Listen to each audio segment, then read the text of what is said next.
আজকে আমি ভেবেছি মাওতে গিয়ে নিজের হাতে মাছ ভেজে তারপর পদ্মার পাড়ে বসে খাবো। অনেকেরই মাও খুব পছন্দের একটি জায়গা। পদ্মার পাড়ে বসে অনেকে মাছ খেতে খুব পছন্দ করেন।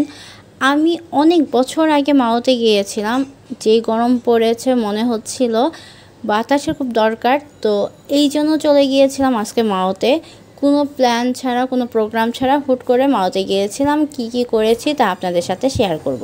মাওতে যেহেতু যেতে হবে তাই প্রথমে আমি গুলিস্তানে চলে যাই। গুলিস্তানে গিয়ে তারপর গাংচিলে উঠেছিলাম। বাস ভাড়া নিয়েছিল 100 টাকা করে।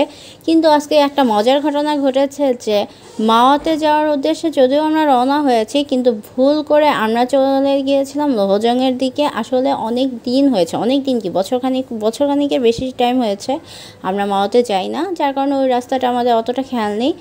সেই বাস আমাদের লোহজংয়ের দিকে যখন নিয়ে যাচ্ছিল, তারপর দেখি যে বলতেছে যে ওনারা শেষ প্রান্তে চলে গিয়ে যাচ্ছে এই বাসে।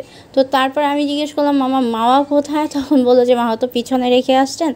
পরে সেখানে নেমে আরেকটা অটো দিয়ে তারপর আমরা মাওতে চলে যাই। মাওতে গিয়ে মাথা ব্যথা হয়ে গিয়েছিল, কারণ অনেকক্ষণ জার্নি করেছি।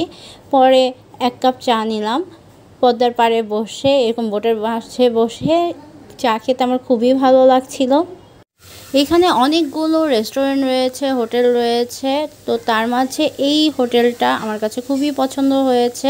এই হোটেলের মাঝে অনেকগুলো প্লেস রয়েছে যেখানে আপনারা সুন্দর সুন্দর ছবি তুলতে পারবেন, এবং ঘাটের পাশে হওয়াতে ভিউটা খুবই ভালো আসে। এখানে নাকি অনেক সেলিব্রিটি পার্সনরা এসেছে, অনেক নায়ক নায়িকারা এসেছে, তাদের ছবি রয়েছে। এখানকার যে মালিক তিনি হচ্ছে সেই ছবিগুলো উপরে পোস্টার হিসেবে লাগিয়ে রেখেছে। আমি চারিদিকটা ঘুরে ঘুরে দেখছিলাম। এখানে ছোট ছোট কিছু ঘর ছিল, পালকি ছিল, তারপর হচ্ছে আরও অনেক কিছু ছিল, দোলনা ছিল। সেখানে ছবি তুলতে খুবই ভালো লাগতেছিল, হাঁটতে ভালো লাগতেছিল, দাঁড়িয়ে ফিল নিতে খুবই ভালো লাগছিল।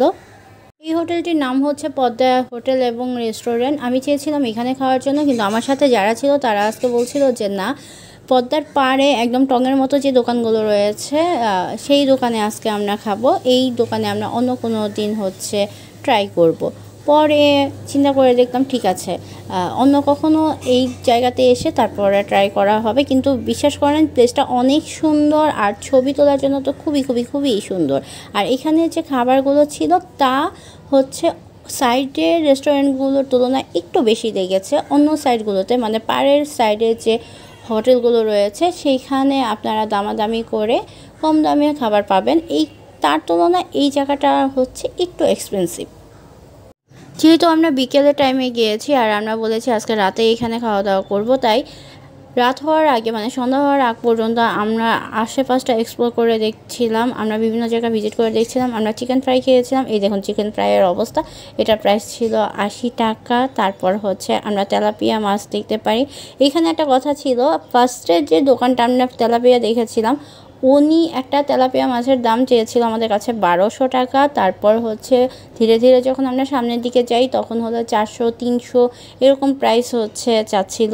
তো যদি কেউ এখানকার মাছ ট্রাই করতে চান, অবশ্যই আশেপাশ যাচাই বাছাই করে তারপরে ট্রাই করবেন। আর এখানে যে শিক কাবাবগুলো দেখতে পারতেছেন, এগুলো চিকেন শিক কাবাব ছিল। সেগুলো প্রাইস ছিল 80 টাকা করে, 100 টাকা না 80 টাকা করে। আরও বিভিন্ন ধরনের শপ ছিল, সেগুলোতে বিভিন্ন ধরনের জিনিস রয়েছে কেনার জন্য। এই রিং চিপসগুলো ভালো লেগেছে। ওটার প্রাইস ছিল 30 টাকায় নাকি 50 টাকা, ঠিক একটা খেয়াল নেই। এই সুন্দর সুন্দর ঝাড়বাতিগুলো ছিল, আরও অনেক কিছু ছিল। বেলপুরি ছিল, পানিপুরি ছিল, তার বিভিন্ন ধরনের জুস ছিল, অর্নামেন্টস ছিল। সব কিছু দেখতে খুব ভালো লাগছিল। যখন বিকেল গড়িয়ে সন্ধ্যা পড়লো, রোদের পরিমাণ কমে গেলে তখন তো আরও অনেক বেশি ভালো লাগছিল। চারিদিক ঘুরে আমরা কয়েকটা দোকান ঘুরে তারপর এক জায়গা থেকে একটা মাছ নিলাম। আমরা যেহেতু 3 জন ছিলাম তাই পুরো আস্ত একটা মাছ নিয়ে নিলাম। একটা মাছের প্রাইস তারা চাচ্ছিল, যদি আপনারা ওইখানে শুধু পিস হিসেবে খান তাহলে তারা দাম চাচ্ছিল 130 টাকা করে। তো আমরা 3 জন ছিলাম, ভেবেছিলাম ফার্স্টে 1 পিস করেই নিব, কিন্তু সেই ক্ষেত্রে লেজের ভর্তাটা খুঁজতেছিলাম। লেজের ভর্তাটা তাদের কাছে ছিল না, পুরো মাছ দিনেই নাকি লেজের ভর্তা খাওয়া যাবে। তো এইখানকার লেজের ভর্তাটা অনেক মজার। তো আমি পুরো একটা মাছ নিলাম। অনেক জায়গায় যাচাই বাছাই করার পরে 400 টাকা দিয়ে ফুল একটা মাছ নিলাম, যেটাতে 6 পিস হয়েছিল। লেজ আর মাথা ছাড়া 6 পিস করেছিল। লেজের ভর্তাটা করে দিয়েছিল, বিশ্বাস করেন লেজের ভর্তাটা অনেক অনেক অনেক মজা লেগেছে। আর যেহেতু পাড়ে বসে খেয়েছি, অন্যরকম একটা ফিল পাচ্ছিলাম। মাছটার দামটা কেমন বেশি হয়েছে না কম হয়েছে তা আমি বলতে পারবো না, কারণ এটা সম্পর্কে আমার তেমন কোনো আইডিয়া নেই। তবে আমি বলবো যারা যাবেন তারা হচ্ছে অবশ্যই যাচাই বাছাই করবেন, কয়েকটা দোকান ভিজিট করবেন, তারপরে হচ্ছে দাম দর করে মাছের দাম বলবেন। ওনারা অনেক দাম চেয়ে থাকে। তবে একটা জিনিস খুবই ভালো লেগেছে যে আমরা যে দোকানটাতে বসেছিলাম তাদের ব্যবহার খুবই ভালো ছিল। এখানে ইলিশ মাছ ছাড়াও ক্র্যাব, চিংড়ি মাছ এগুলো পাবেন। বিভিন্ন ধরনের ভর্তা রয়েছে, সেগুলো ট্রাই করতে পারেন। এখানে বেগুন ভাজা রয়েছে, সেগুলো হলো ট্রাই করতে পারেন। আমরা 3 পিস হচ্ছে বেগুন ভাজা নিয়েছিলাম আর পুরো একটা আস্ত মাছ নিয়েছিলাম। আর ভর্তার মাঝে হচ্ছে আমরা আলু ভর্তাটা ট্রাই করেছিলাম। সব কিছুই ভালো ছিল, সব কিছুই অনেক মজা ছিল। আচ্ছা, যারা রেগুলার হচ্ছে মাওয়াতে যান তারা আমাকে কমেন্টস করে জানাবেন যে সেইখানে কোন জায়গার মাছ অবশ্যই ট্রাই করা উচিত বা কোন রেস্টুরেন্টের খাবার অবশ্যই ট্রাই করা উচিত।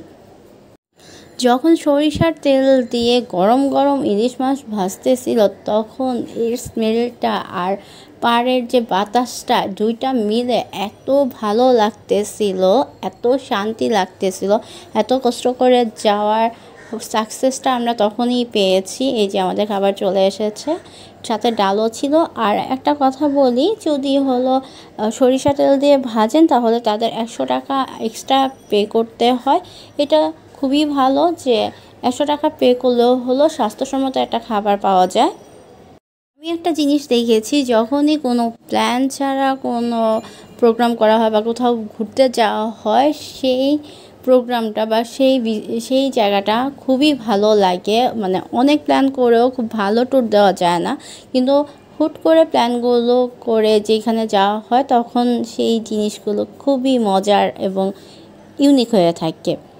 তো সারাদিন আজকে মাওয়াতে আমরা এইগুলোই করলাম, যা আপনাদের সাথে শেয়ার করলাম। ভিডিওটি ভালো লাগলে অবশ্যই লাইক, কমেন্টস এবং শেয়ার করবেন। এবং কোনো জায়গার ভিডিও আপনারা দেখতে চাচ্ছেন কি না তা কমেন্টস করে জানাবেন। আজকে ভিডিওটা এই পর্যন্ত। আল্লাহ হাফেজ।